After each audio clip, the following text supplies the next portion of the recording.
No,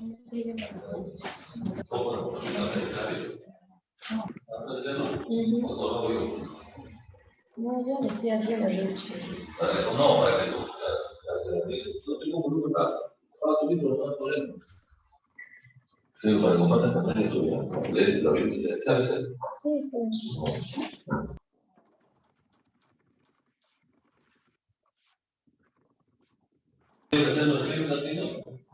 Ya comenzamos, Francisco.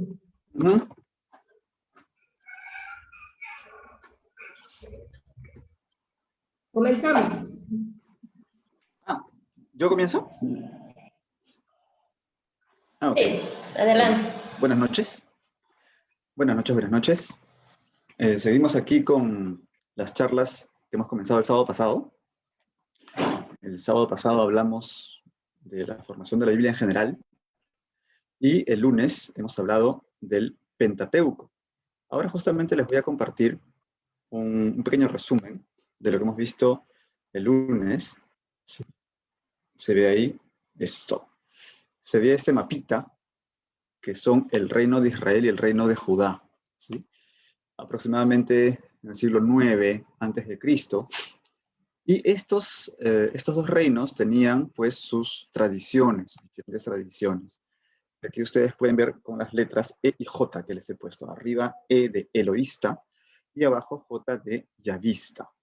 ¿Okay? Estas, ¿por qué no Y en vez de J? Bueno, esto viene de una teoría alemana, que es la teoría documentaria. ¿Ya?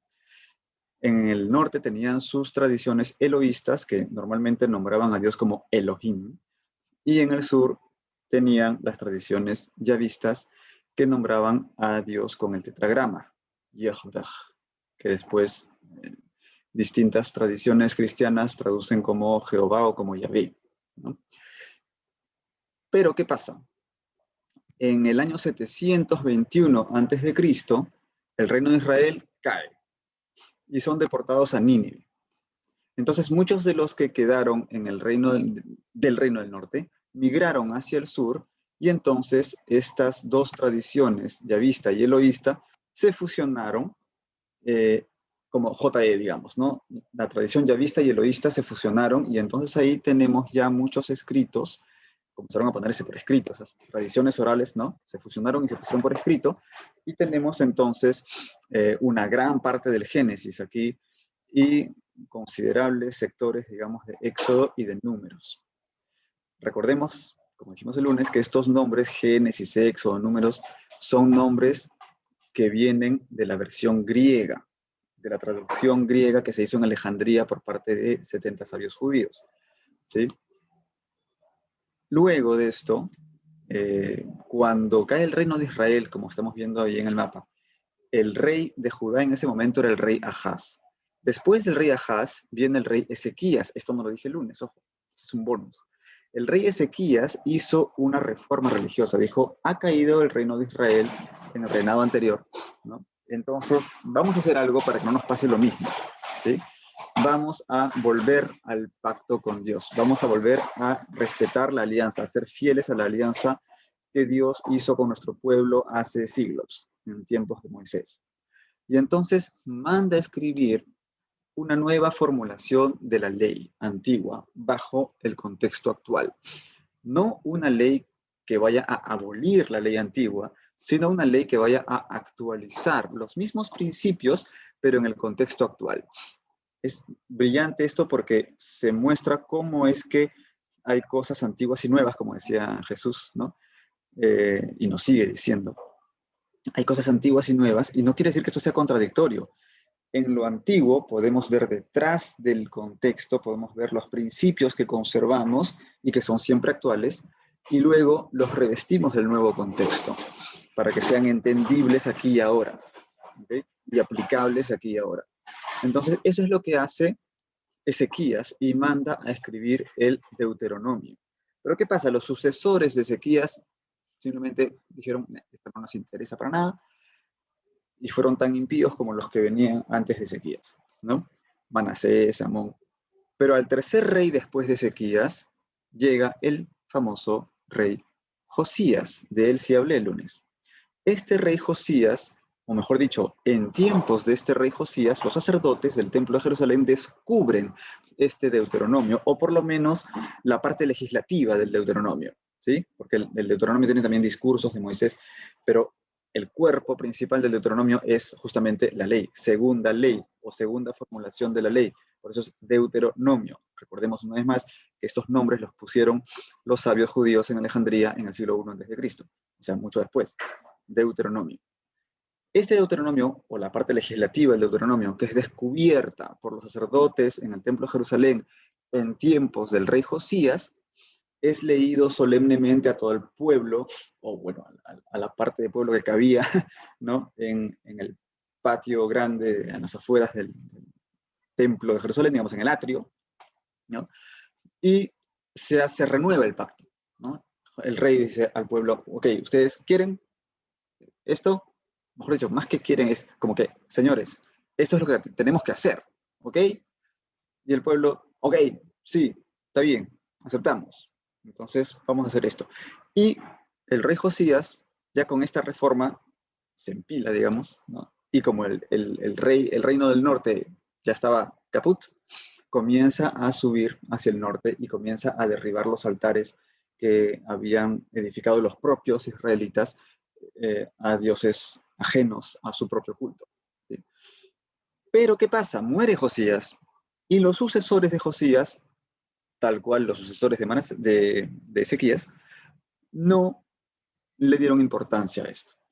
Tarde o temprano, ya llega, por cierto, aquí está, si ustedes ven aquí, pueden ver mi cursor, ya no dice solamente JE, ahora dice JED, porque a partir del descubrimiento del Deuteronomio ya se fusiona con lo anterior, porque como les dije, no es para abolir lo anterior, sino para darle una forma actual, se fusiona y entonces ya tenemos el Deuteronomio también como parte de toda esa ley o Torah, ¿no? Es JED, ya está fusionado todo, ya viste, loísta y deuteronomista, ya está junto.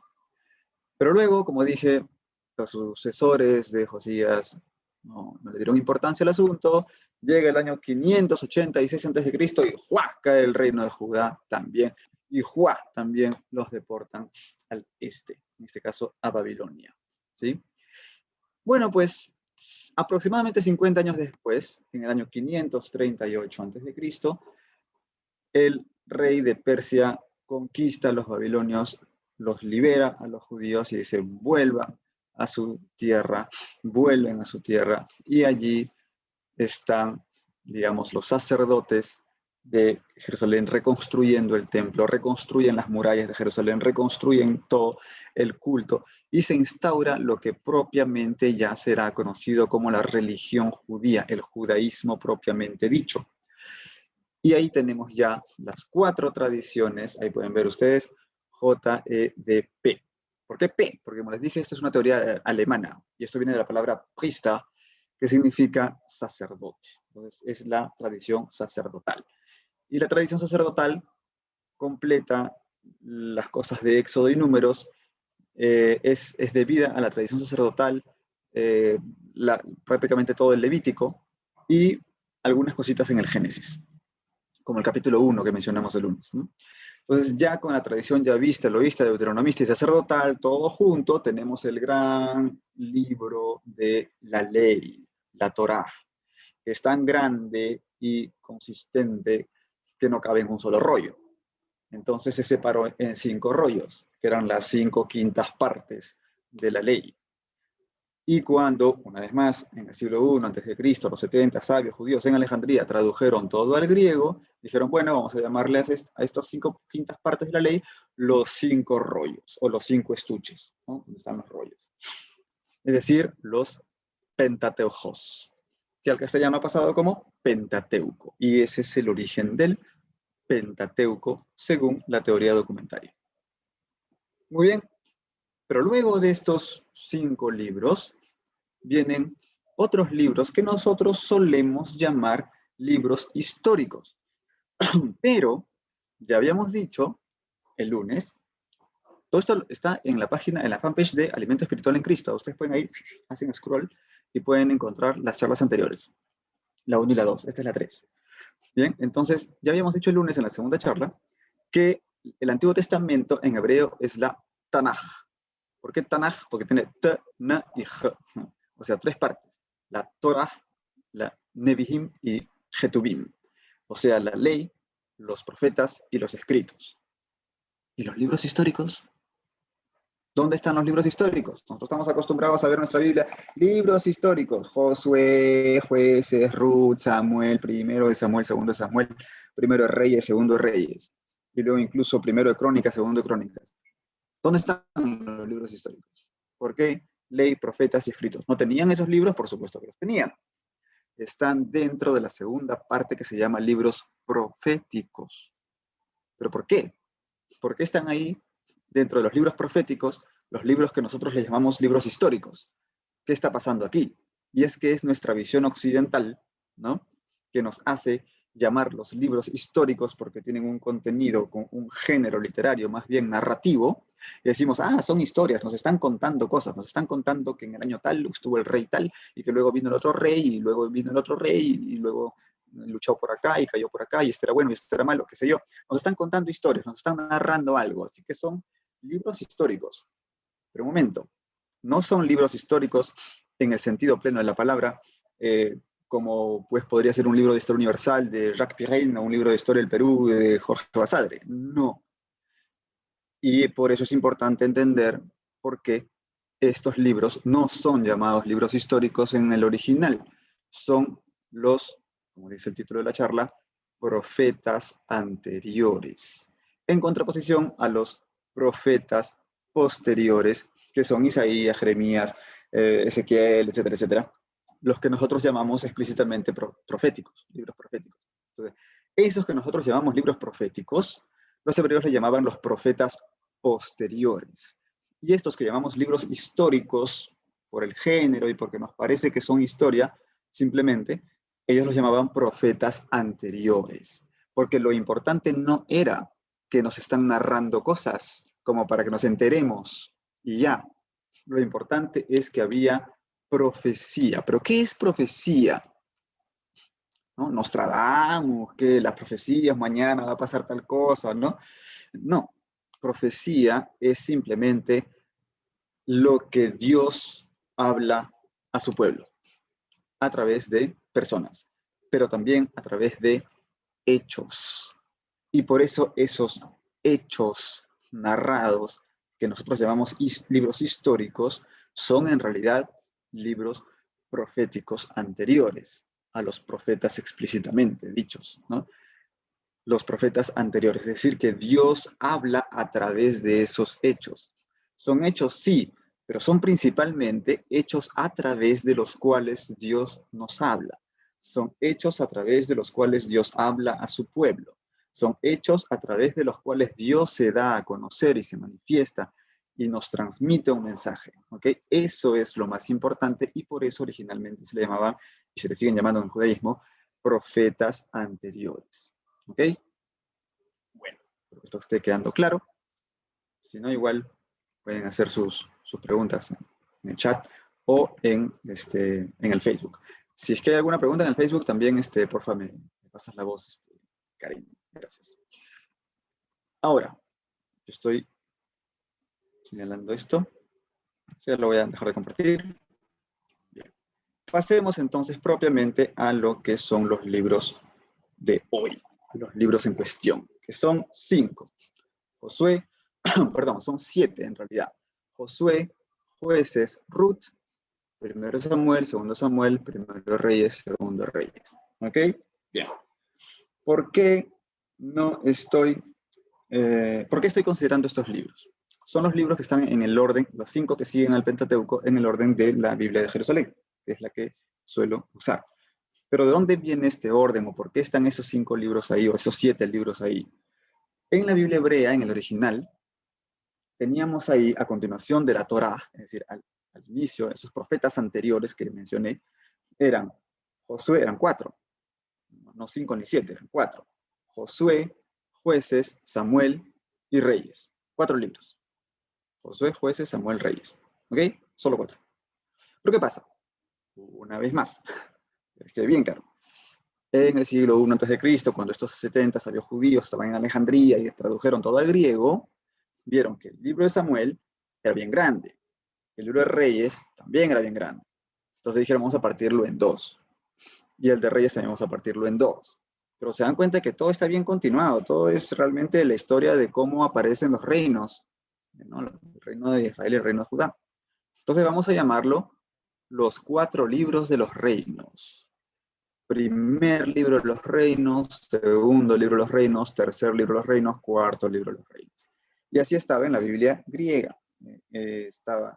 Ya eran 7 libros, porque encima el libro de Ruth, que no estaba en ese segundo paquete, sino en el tercero, en el Ketubim, en el de los escritos, lo sacaron de ahí y lo plantaron aquí en medio de los profetas anteriores. ¿Por qué? Porque lo que se narra en el libro de Ruth encajaba cronológicamente en esa historia, ¿sí? Porque Ruth no es otra que la bisabuela, o una de las bisabuelas, del rey David, ¿ok? Entonces encajaba perfectamente dentro de la secuencia de los libros de los profetas anteriores, que nosotros llamamos históricos, ¿sí? Entonces ahí tenemos Josué, Jueces, Ruth y los 4 libros de los reinos, que ya en el cristianismo recuperan los nombres de la Biblia hebrea, Samuel y Reyes, pero con la partición de la Biblia hebrea, ¿ok? Los nombres de la Biblia, perdón, la partición de la Biblia griega, ¿no? Los nombres de la Biblia hebrea con la repartición de la Biblia griega. Entonces, 4 libros en lugar de 2, pero con los nombres originales. Entonces, vamos a tener primero de Samuel, segundo de Samuel, primero de Reyes, segundo de Reyes. Y esos son los nombres definitivos para el Antiguo Testamento desde la visión cristiana, ¿sí? De esos 7 libros. Los de Crónicas los vamos a dejar para después porque los de Crónicas no son ya continuación. Los de Crónicas retoman un poco lo que es Samuel y Reyes desde otro punto de vista. Entonces lo vamos a dejar para otra charla, ¿ok? Por ahora vamos a hablar de estos 7 libros. Josué, Jueces, Ruth, primero Samuel, segundo Samuel, primero Reyes, segundo Reyes. Ok. ¿Qué encontramos en el libro de Josué? ¿En dónde nos habíamos quedado en el Pentateuco? Habíamos dicho que narraba, bueno, desde la creación, ¿no? Hasta la conquista o la reconquista o el regreso a la tierra prometida y la muerte de Moisés. Moisés no llega a entrar a la tierra prometida, ¿ok? Entonces, ¿quién es el sucesor de Moisés? ¿Quién es el que entra en lugar de Moisés? Josué. Y ese es el primer libro histórico o de los profetas anteriores. Y si ustedes ven el estilo de toda esta parte de los profetas anteriores, es muy similar al estilo del Deuteronomio. Por eso se le llama también historia deuteronomista, ¿ok? Es un estilo muy similar al de la tradición deuteronomista. Pues aquí tenemos la narración de la entrada y la conquista de la tierra prometida por parte de los israelitas que salieron de Egipto, pero no exactamente de los que salieron de Egipto, sino de sus descendientes. ¿Por qué? Se los voy a contar, aunque está en el Pentateuco, pero los voy a contar porque es una historia muy bonita. Bueno, no sé si bonita es la palabra, pero muy interesante, ¿ok? Y que nos habla mucho de cómo Dios cumple con sus promesas, aunque no de la manera que tú puedes creer que las va a cumplir, ¿ok? Dios le dice al pueblo que tienen la tierra prometida y que van a ir para allá, ¿ok? Y él cumple, él lleva al pueblo ahí, pero no a los mismos que salieron de Egipto. ¿Por qué? Porque cuando ya estaban a punto de entrar, ya estaban a unos kilómetros, dijeron, a ver, nos hemos enterado de que no ha quedado, pues, obviamente, el pueblo, tierra vacía, ¿no? Hay gente ahí, ya habíamos dicho esto el lunes también, había pasado unos cuantos siglos, ¿no? Desde que salieron de la tierra a Egipto, hasta que salieron de Egipto de vuelta a la tierra, a Israel, ¿no? A Palestina, como quieren decir, a la tierra que les correspondía. Y ya habían tribus cananeas, había un montón de tribus ahí, pequeños reinos, ¿no? Entonces dijeron, vamos a enviar como eran 12 tribus, los israelitas, ¿sí? ¿Recuerdan? Vamos a enviar a un explorador de cada tribu. Vamos a enviar a 12 exploradores. Y entonces mandan a los 12 exploradores y cuando regresan estos 12 exploradores, solo uno dice, Dios nos ha dicho que vamos a entrar a esa tierra prometida, así que vamos nomás con fe, y la vamos a hacer. Los otros 11 dijeron, no, hay mucha gente, están bien armados, son muy numerosos, no la hacemos. Entonces, obviamente, si de 12 exploradores, 11 te dicen que está fatal la situación y solo uno te dice, no, sí se puede, el pueblo en general, ¿a quién le va a hacer caso? A los 11 que le dicen, no se puede. ¿Okay? Entonces se acobardaron, dijeron, no vamos a entrar. Por ese asunto, Dios les dice, ustedes, gente de poca fe, no van a entrar a la tierra prometida, pero yo voy a cumplir mi promesa. Yo dije que al pueblo lo iba a poner en la tierra prometida. Al pueblo lo voy a poner en la tierra prometida, pero no a esta generación del pueblo, sino a la siguiente. Vamos a esperar a que se mueran todos ustedes y sus descendientes van a entrar. Y así estuvieron vagando por 40 años, ¿no? En el desierto, hasta que toda esa generación pasó a mejor vida, excepto Josué y Caleb. Caleb fue ese explorador que dijo, si se puede, ok. Caleb y Josué fueron los dos únicos sobrevivientes de toda esa generación. Estaban viejitos. Y Josué con Caleb y los descendientes del pueblo cruzaron el Jordán y tomaron posesión poco a poco, con muchas luchas, ¿no? Con los pueblos que ahí estaban, poco a poco fueron tomando posesión de la tierra prometida. Entonces, el libro de Josué nos narra eso, nos narra la conquista de la tierra prometida. Bien, y de aquí hay cosas muy conocidas, ¿no? Bueno, primero están los preparativos, ¿no? El paso del Jordán, que ahí también se abren las aguas, así como el Mar Rojo con Moisés, también se abren en el Jordán con Josué. No era el único pasaje con aguas que se abren, el Mar Rojo con Moisés, ¿no? Claro, el río Jordán es algo más pequeño, digamos, es una versión más pequeña del primer paso, pero de todas maneras es algo portento, ¿no?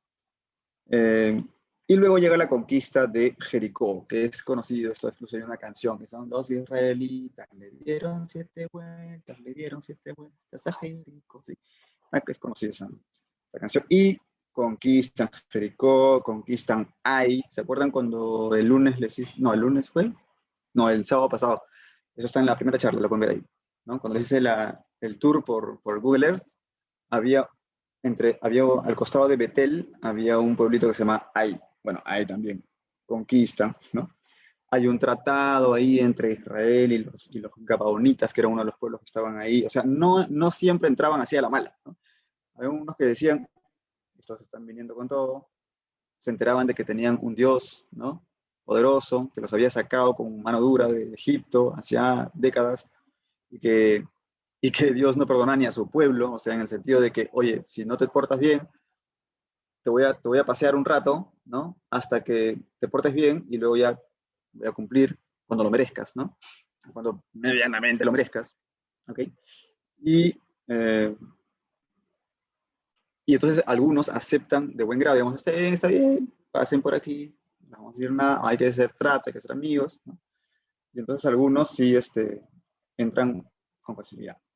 Pero luego hay una coalición de los 5 reyes amorreos y hacen la guerra justamente a los gabaonitas. Entonces, Israel, fiel a su tratado, lucha por ellos, en fin. Y conquistan el sur también de Palestina. O sea, entran por Jericó y conquistan todo. ¿Okay? Casi todo. Van conquistando, luego conquistan el norte, ¿sí? En fin, entonces todo esto, y luego hay una recapitulación al final del libro de Josué. Entonces todo el libro de Josué es esta conquista, y la segunda parte del libro de Josué, digamos, es el reparto del país entre las tribus, y ahí ustedes pueden ver cómo es que cada tribu tenía su parte, ¿no? Primero describen las tribus de Transjordania, es decir, del otro lado del Jordán, ¿sí? Y luego las 3 grandes tribus que se quedan al oeste del Jordán, ¿sí? No vamos a detallar eso porque, bueno, no es tan, digamos, son detalles, ¿no? No nos alcanzaría el tiempo. Y luego describen las otras 7 tribus, en fin. Y algunas ciudades privilegiadas.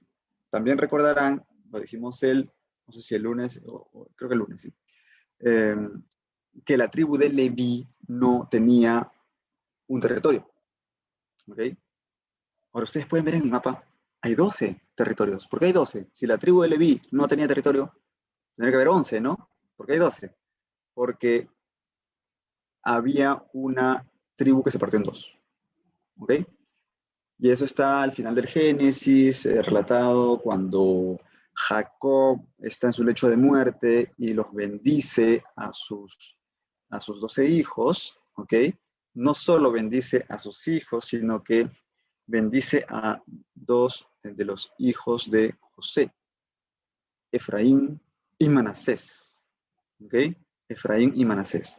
Entonces es prácticamente como si hubiera 13 tribus en lugar de 2, porque la tribu de José se convierte en 2 tribus, Efraín y Manasés. Y Manasés es una tribuzaza. Manasés es una tribu tan grande que tiene incluso como que una mitad del territorio de un lado del Jordán, otra mitad del territorio del otro lado del Jordán. Es inmensa la tribu. ¿Ok? O sea, el territorio. Entonces, ahí teníamos en original 12 tribus, pero como la de José se parte en 2, ya hay una más, serían 13. Pero la de Leví no tiene territorio, entonces otra vez son 12. ¿Sí? Se conserva el número 12. Entonces Leví no tiene territorio. ¿Cuál es su territorio? ¿Cuál es su herencia? Dios. Eso lo habíamos dicho el lunes. Dios es su territorio. Leví, la tribu de Leví se encarga del culto. Y de la tribu de Leví salen los sacerdotes, ¿no? Entonces, por eso hay unos salmos, uno o más salmos, que dicen, tú eres la parte de mi herencia o tú eres el lote de mi heredad, según las traducciones. ¿Okay? Porque esa es la tribu de Leví. ¿Ya? Bien, entonces, después de esto ya el final del libro es el fin valga la redundancia, de la jefatura de Josué, ¿no? Regresan las tribus orientales, hay una cuestión ahí con el altar, bueno, son detalles, y hay un último discurso de Josué, hay una gran asamblea en Siquén, y hacen un pacto y dicen, vamos a ser fieles a Dios, porque de vez en cuando habían ¿no? estos momentos así de iluminación, y decir, sí, sí, vamos a ser fieles a Dios, luego eran infieles, pero después, no, sí, sí, vamos a ser fieles a Dios, y después otros eran infieles, y luego, oh, no, sí, sí, un poquito como nosotros, ¿no? A todos nos pasa. Y ya bueno, termina con unos apéndices y se acabó el libro de Josué. Luego del libro de Josué viene el libro de Jueces. Pero no están hablando de jueces en el sentido judicial de la palabra estrictamente como en la actualidad. Jueces en el poder judicial, abogados, fiscal, qué sé yo. No, no en ese sentido. Jueces en el sentido de jefes del pueblo, simplemente. ¿Ok? Porque dense cuenta de que están las tribus tomando territorios, pero vamos, no había internet, ¿no? No había teléfono, no había esas cosas, no había, digamos, vías y medios de comunicación tan avanzados como los actuales. Por tanto, tener en un cierto territorio una tribu, otra tribu, otra tribu, otra tribu, otra tribu, no era como para coordinar tan fácilmente. Cada tribu hacía un poco su propia vida, ¿ok? Tenían tradiciones similares, pero cada tribu hacía su vida, ¿sí? Entonces, el libro de los jueces empieza con una especie de resumen, ¿no? De cómo se establecieron en Canaán y algunas, digamos, es una especie de flashback, ¿no? Y luego una especie de resumen de lo que viene. Son 2 resúmenes. Viene un resumen de lo que viene, que es el periodo de los jueces. Y luego viene ya propiamente la historia de los jueces, es decir, de diferentes caudillos que surgieron aquí y allá, algunos que quedaron con un poder local y otros que tuvieron un poder un poco más general, ¿okay? Para todas las tribus, casi todas, pero ninguno de ellos que fue propiamente un rey, ¿okay? Simplemente eran jefes carismáticos, digamos, ¿no? Jefes que eran o líderes de su pueblo que eran apreciados por su pueblo, ¿sí? Eran estas las historias. Ahora, van a ver ustedes, si revisan el libro de los jueces, que para algunos jueces solamente hablan un poquitito así, y para otros jueces se mandan capítulos. ¿Okay? No todos los jueces tuvieron la misma importancia, obviamente. Pero ahí mencionan pues a todos los jueces más o menos que estuvieron en secuencia, ¿sí? Que no es una secuencia exacta porque, como les digo, algunos jueces tuvieron simplemente una influencia local, ¿no? Entonces, están en una tribu 3 territorios más allá, ni se enteran, ¿no? Pero eso quiere decir pues que va a traslaparse un poco las épocas, pero más o menos, ¿no? Hay una cierta secuencia. Y luego vienen unos apéndices con algunas historias específicas que ya les recomiendo que lean por ustedes mismos, ¿no? En donde se pelean entre ellos, ¿no? La tribu de Dan, y la tribu de Benjamín, y la tribu de no sé quién, bueno, en fin. O sea, hay rencillas entre ellos también. No está todo muy unido, que digamos, como un solo gran reino, qué bonito, no. ¿Okay? Bien. Aquí termina el libro de los jueces y arranca el libro de Ruth, que es simplemente una historia pequeña de 4 capítulos. O sea, es chiquitito el libro, son 2 hojas, ¿ok? Son 2, literalmente, 2 hojas, las tengo acá. ¿Suena? ¿Suenan las hojas? Okay. Son 2 hojas, ¿ok? De una historia muy bonita, de la cual no les voy a decir nada, para que la lean, ¿ok? Son 2 hojas, no es mucho, vamos, lean. ¿Okay? Entonces, es el libro de Ruth. De verdad que es muy bonita la historia, es una historia de amor, ¿ok? Pero no solamente de amor de pareja, ¿ok? Es una historia de amor familiar en general. Y de amor al pueblo y de amor. O sea, hay una serie de amores que se entretejen en el libro de Ruth, de verdad que es una historia muy bonita. Y es la historia de la bisabuela del rey David, como les dije hace un rato. Y esta historia, pues, lleva desde antes de que Ruth conociera al bisabuelo, ¿ok? Del rey David. O sea, es la historia de cómo se conocen. Pero no les digo más. Léanlo. Son solo 4 capítulos. Vamos, no es mucho. Después de el libro de Ruth, vienen los 2 libros de Samuel y los 2 libros de los reyes, que son los libros, lo que en la Biblia griega eran, dije hace un momento, los 4 libros de los reinos. ¿Sí? Parte de esta historia la he contado en las 2 primeras charlas, cuando les hago la visión general de las idas y venidas del pueblo de Israel y de Judá. Ok, más o menos por aquí va la cosa. Aquí lo pueden encontrar. De aquí es que lo saco, no es que lo haya inventado o que lo leí en algún librito por ahí. No, acá, de la Biblia. ¿Okay? Libro primero de Samuel, aparece pues Samuel, obviamente, ¿no? Si es el libro de Samuel, tiene que ser algún Samuel. Bien, entonces aparece la historia de Samuel para comenzar, ¿no? ¿Y quién es Samuel? Bueno, sale desde que era niño, ¿no? Y tenía alguien me está llamando. Samuel. Se levantaba, se iba a donde el sacerdote, porque él desde niño servía en el templo, ¿sí? Porque su mamá lo había prometido a Dios, no puedo tener hijos, dame un hijo, te lo consagro. Ya, está bien, toma un hijo, y se lo consagró. No, entonces él estaba en el templo al servicio del sacerdote, y según el sacerdote, ¿me llamas? Yo, no. Ah, bueno, anda a dormir, ya, listo. Se va a dormir. Samuel, ¿qué?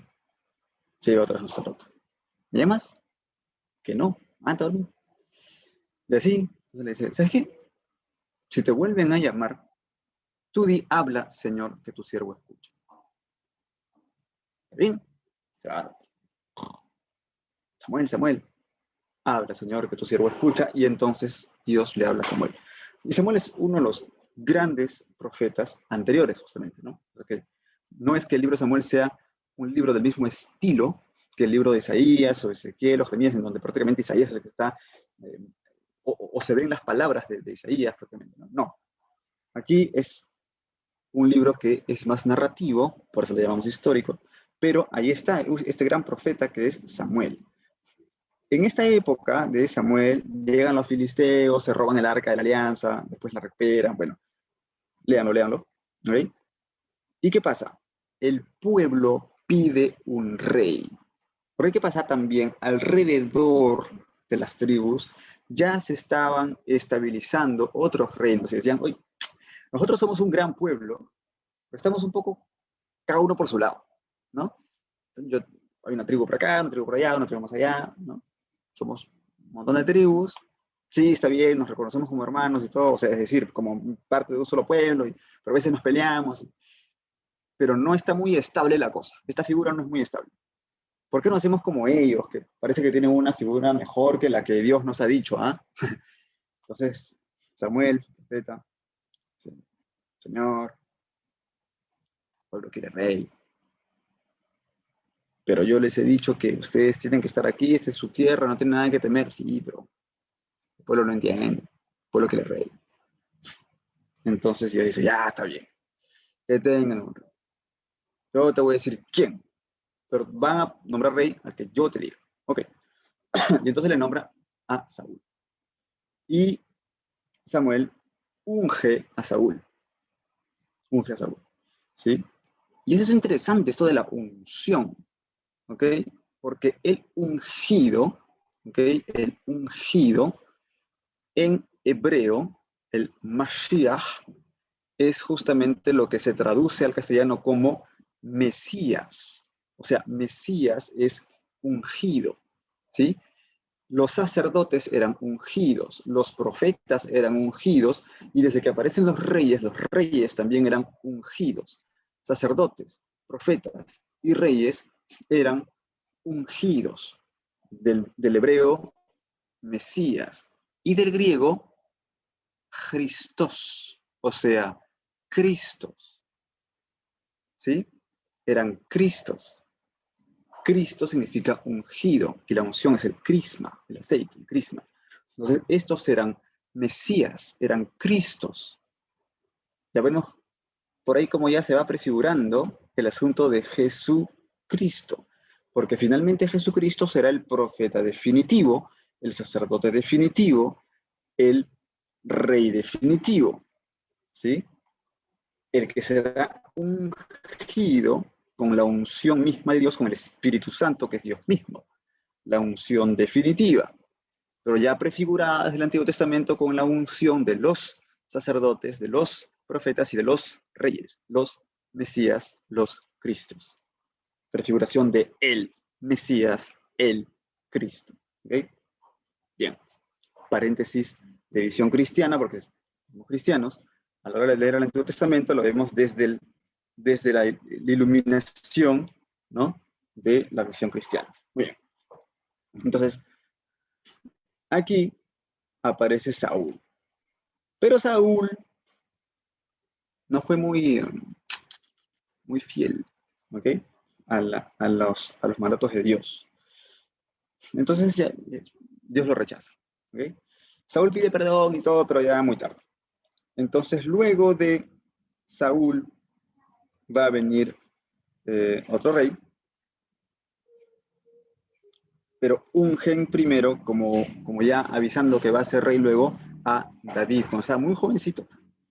Y David va a ser el gran rey después cuando crezca, ¿no? Porque primero está Saúl ahí como rey cuando David ya está creciendo en fama, digamos, ¿no? Es más, crece tanto en fama que Saúl se pone saltón y los manda a matar prácticamente, y lo intenta matar, y David se fuga, ¿no? Y luego, es más, David se fuga y se fuga mal, o sea, se vuelve bandolero, digamos, o sea, jefe de una banda, no es que se vuelva un criminal, sino que bandolero en el sentido de que tiene una banda, ¿no?, que va por ahí, por las montañas, como fuera de la ley, ¿no?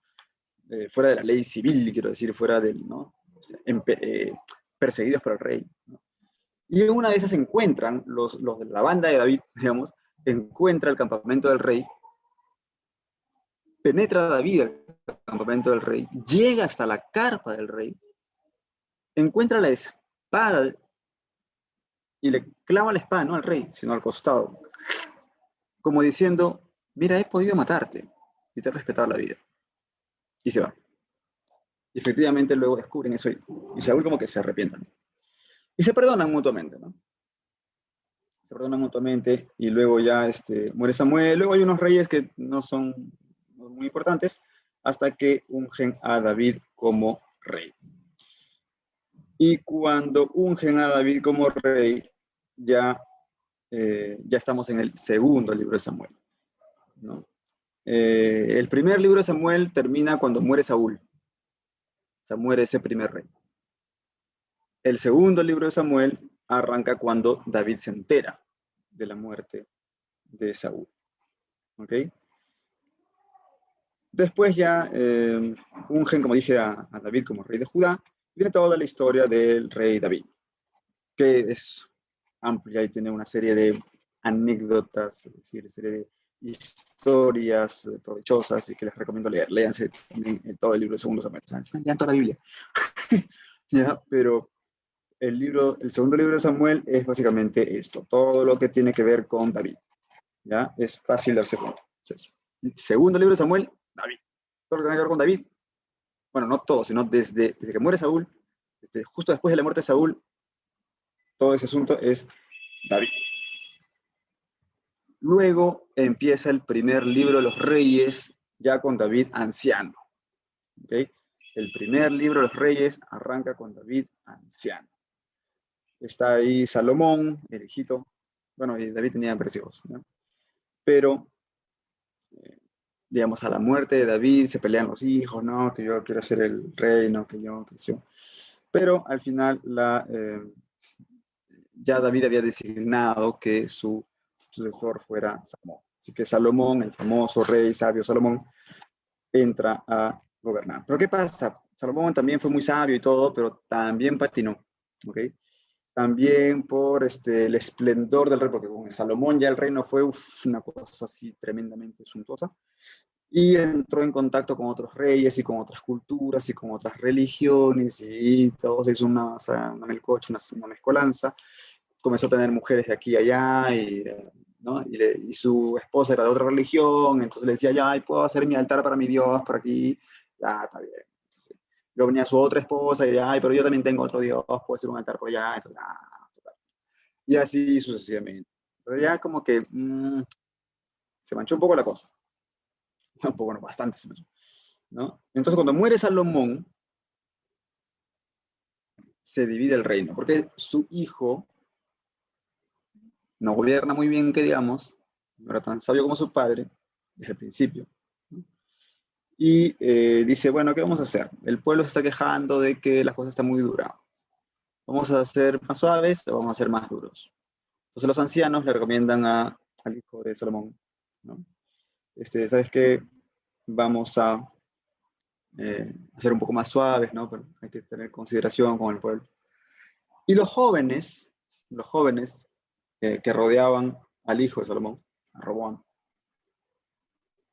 eh, perdón, sí, Roboam, Jeroboam era el otro. A Roboam, al hijo de Salomón, le dicen, no, tienes que ser más duro que tu padre. Sí, o sea, con el dedo meñique tú vas a golpear como golpeaba Salomón con toda la mano. Y entonces Roboam se pone más duro. Y el pueblo no aguanta más. Entonces aparece Jeroboam. Y es un caudillo, ¿no? Que dice, no tenemos que hacerle caso a la gente de David, es decir, a los sucesores de David, a la tribu de Judá. Vamos a hacer nuestro propio reino. Y muchos lo siguen, la mayor parte, de hecho, lo siguen. Y entonces así es como se divide el reino. ¿Okay? Tenemos entonces, a partir del capítulo 14 del primer libro de los Reyes, historias paralelas. ¿Okay? Vamos a tener, en tal año estuvo tal rey en el sur, y después estuvo tal rey en el norte, y después sucedió otro en el sur, después en el norte. Hay dos historias paralelas que van zigzagueando a partir del capítulo 14 del primer libro de los Reyes hasta muy avanzado el segundo libro de los Reyes, toda esta parte de los dos reinos. ¿Sí? En medio de eso hay toda una parte desde el capítulo 17 del primer libro de los Reyes, ¿ok? Desde el capítulo 17 hasta el final del primer libro de los Reyes, e incluso una parte del inicio del segundo, en donde se habla de Elías y del sucesor de Elías, que es Eliseo, ¿no? En los primeros capítulos del segundo libro de los Reyes. ¿Sí? Entonces, estos son dos profetas importantísimos, ¿no? Cuando Jesús está en el monte de la transfiguración, los dos que se le aparecen son precisamente Moisés y Elías, ¿no? Y se decía que Elías iba a volver porque Elías asciende a los cielos antes de morir, según el relato, ¿no? Elías es arrebatado al cielo, eso está ya en el capítulo 2 del segundo libro de los Reyes, ya estamos ahí, ¿no? Es arrebatado al cielo, como en un carro de fuego, una visión, así que tiene Eliseo, y por eso Eliseo después es su sucesor, pero se decía que Elías iba a volver. Y Jesús dice, sí, Elías ya volvió, era Juan Bautista, ¿no? Claro, no es Elías personalmente, sino que es una forma de decir, lo que estaban esperando como vuelta de Elías es en realidad lo que ha hecho Juan Bautista, anunciar al definitivo, que soy yo, ¿no? O sea, que es Jesús.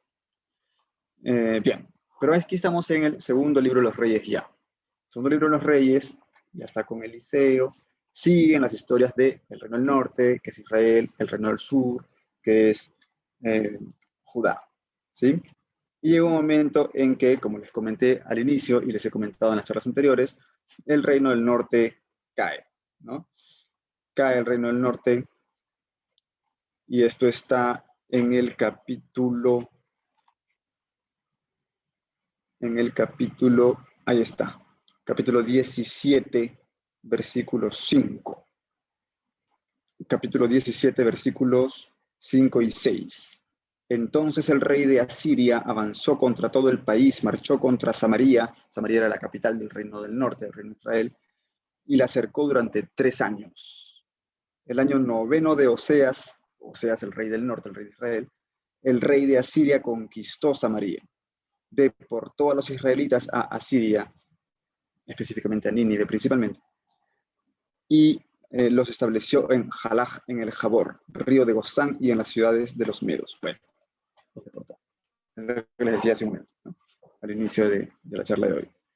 Entonces cae Samaria, cae el reino del norte, en el año 721 a.C. Entonces a partir de ahí ya no va a haber esa doble historia, porque ya no hay reino del norte, ¿no? Entonces a partir del segundo libro de los Reyes, del capítulo 18, ya solamente hay reino de Judá. Todo el resto del 17 es una reflexión sobre la ruina del reino del norte, sobre la ruina del reino de Israel y sobre los samaritanos, justamente, ¿no? Samaria, samaritanos, ¿sí? Recuerdan, ahí se entiende mejor también por qué los judíos los veían mal a los samaritanos, ¿no? Eran esos pecadores ¿no? Que se habían separado del reino del tronco de David, ¿no? Y que tenían sus altares propios y que no venían al templo de Jerusalén, que hacían sus cosas, sus tradiciones. Y siglos después se mezclaron con los griegos, y unos siglos después con los romanos. Y entonces cuando estaba ya Jesús, toda la parte de Samaria propiamente, que ya no era solo la ciudad, sino toda una provincia, ¿no? Grande, Samaria, era como los apestados, ¿no? Tenías al norte Galilea, al sur Judea y al medio Samaria. Tan apestados que entre Galilea y Judea, para ir de un lado a otro, la rodeaban, ¿no? La rodeaban. Cruzaban el Jordán, se iban por la Transjordania y volvían a cruzar el Jordán y regresaban. Cruzaban el Jordán, subían, cruzaban el Jordán. O sea, ni pisaban Samaria. Jesús, vamos a atravesar Samaria, nomás no pasa nada. ¿Qué? Esa fue la transgresión cultural, ¿no? de Jesús. Él no se hacía problemas, él pasaba por Samaria. Y pasaba por Samaria, no solamente pasaba por Samaria, se detenía en el pozo a hablar con la samaritana y, ¿no? Decía, hola, ¿qué tal? ¿No? O sea, una mujer samaritana en público, o sea, súper transgresora, y culturalmente hablando, ¿no? Y los discípulos decían, estamos pasando roche, ¿no? A él no le importaba, a Jesús no le importaban esas cosas externas, ¿no? Entonces, hablaba con la samaritana, se quedó con los samaritanos un tiempo, predicándoles a ellos, ¿no? Y luego la famosa que diga parábola del buen samaritano, ¿no? Qué chocante debe haber sido para los judíos en esa época que Jesús les pusiera esta parábola, ¿no? Pasó un sacerdote, pasó un levita, ¿recuerdan? La tribu de Leví, el lote de mi heredad, yo no tengo territorio, Dios es mi territorio, yo estoy consagrado al culto a Dios. Sí, levita, qué bonito, qué bonito. Pasó, pero no hizo nada. Ok. Pasó un sacerdote, lo vio y no hizo nada. Vino un samaritano, ¿ya? Uno de Samaria, uno de esos apestados, uno de esos que ustedes dicen que qué barbaridad, que no fueron fieles al templo, ni a David, ni a nada, pero vino, lo vio, lo cogió, lo curó, lo llevó a una posada, pagó por él, luego le dijo que si gastaba de más, se lo voy a pagar. ¿Quién se comportó mejor? ¿El sacerdote, el levita o el samaritano? Fuerte. Fuerte esa parábola si vemos todo el contexto histórico que venía detrás, histórico y cultural, ¿no? Y social. En fin. Bueno, se acabó el reino del norte. A partir del capítulo 18 del segundo libro de los Reyes, viene ya lo que les comenté al inicio, ¿sí? Cuando hablábamos de la teoría documentaria del Pentateuco. Viene lo de Ezequías, que hace la reforma, ¿no? De esta época es el profeta Isaías, ¿sí? Isaías andaba con Ezequías, con el rey Ezequías, y de amigos, ¿no? O sea, Ezequías le hacía caso. Digamos, Ezequías tenía un problema y lo llamaba el profeta Isaías. Isaías, no hay problema, ¿qué hacemos? ¿Qué quiere Dios? ¿No? Y entonces Isaías le hablaba, le decía, no, mira, hay que hacer esto. Y Ezequías le hacía caso, ¿no? Quizá a veces no le hacía caso, ¿no? Pero en general. Luego de Ezequías vienen estos dos reyes impíos que les comenté también, Manasés, Amón. Y después viene Josías, ya estamos en el capítulo 22. Capítulo 22 viene Josías, ¿no? Ahí descubren el rollo este de Deuteronomio que había estado escondido en el templo de Jerusalén, ¿no? Ahí viene la historia que les comenté, que no me la había inventado, ven, ahí está acá. Capítulo 23, la lectura solemne del rollo de la doctrina, el pueblo dice sí, entonces reformas religiosas suben al norte, lo que les comenté al inicio de la charla de hoy, ¿sí? Pero luego vienen los siguientes reyes que no le dan importancia al asunto, y ya en el capítulo 24 viene Nabucodonosor y les saca el ancho, ¿no? El rey de Babilonia. Y ya viene una primera deportación, o sea, en 2 olas vinieron, así como la pandemia, igualito. Vino primera ola y se los llevó una buena parte, dejó unos cuantos. Luego, digamos, no destruyó el reino en esa primera ola, ¿no? Fue así como que, te voy a demostrar mi poder. Ahora sí, ahora tú vas a seguir siendo rey si quieres, pero bajo mi garra, ¿no? Pero hay un momento en que uno de los reyes se revela y dice, no. Y viene otra vez Nabucodonosor, a que no, vas a ver. Y los barren, ¿no? Y viene ahí el saqueo de Jerusalén. Primero un sitio, ¿no? Sitian Jerusalén, luego saquean Jerusalén, se los deportan a todos por segunda vez y dejan un gobernador, ya ni siquiera rey, ya fue, ¿no? Y luego lo perdona al rey de Judá, lo perdona al rey, pero ya estaba deportado, ¿no? O sea, al rey de Judá se lo lleva prisionero a Babilonia, le agarra cariño, digamos, y le dice, ya, ok, te perdono, pero no vas a regresar a Judá a reinar. Estás a cargar conmigo, sigues siendo prisionero, te voy a liberar de la cárcel, estás, ¿no? Pero te voy a dar una pensión vitalicia, ¿no? Literal, ¿no? Una disposición, hubo que se le concedió un sustento permanente, ¿no? Hasta que se muera, una especie de pensión vitalicia, o sustento vitalicio, ¿no? Lo mantuvo, digamos, hasta que se murió. Le agarró cariño.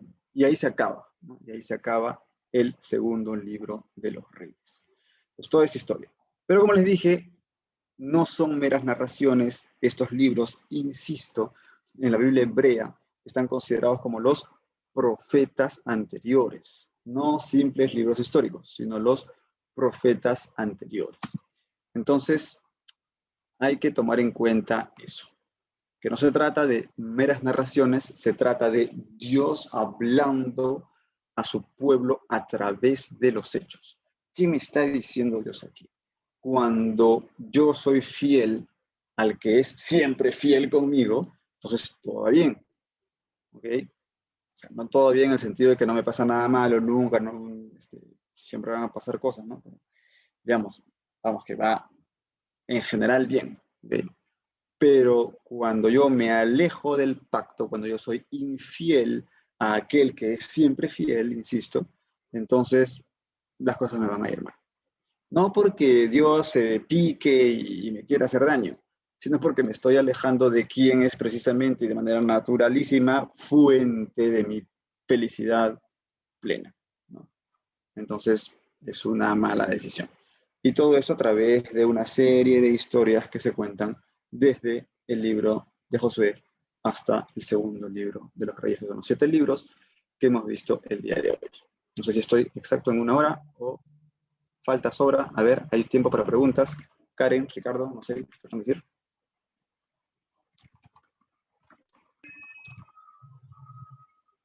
Ricardo, ¿puedes alguna pregunta?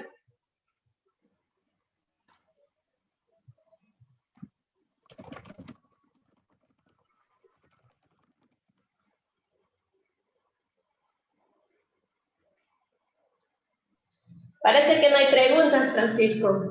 No hay preguntas. Muy bien, ¿Escuchas? porque ya, Parece que no hay preguntas. sí, pues no hay preguntas. Estos 5 minutos que quedan, entonces se los regalamos para que, para que hagan alguna otra cosa.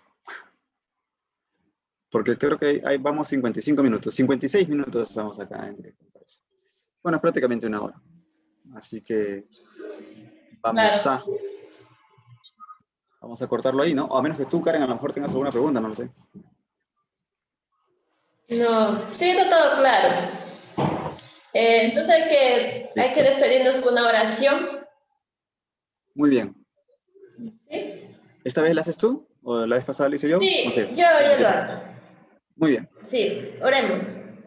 Padre Santo, te doy gracias por esta noche, gracias mi Dios, porque has permitido que podamos aprender más de los profetas, de los libros anteriores. Señor, gracias porque a través de ellos nos enseñas a entender ti, Padre. Gracias por el profesor Francisco también, por darle sabiduría, Señor. Cada día te lo pido y bendice a las personas que ven este video también. Guárdanos en llenos Espíritu Santo, te lo pido en el nombre de Jesús. Amén. Amén. Muy bien. Entonces, paramos la transmisión antes de salir. El lunes. El lunes nos reencontramos a las 8 de la noche. Hasta luego, Francisco. Gracias. Nos vemos. Dios los bendiga. Bueno. Igualmente. Igual a todos, a todos.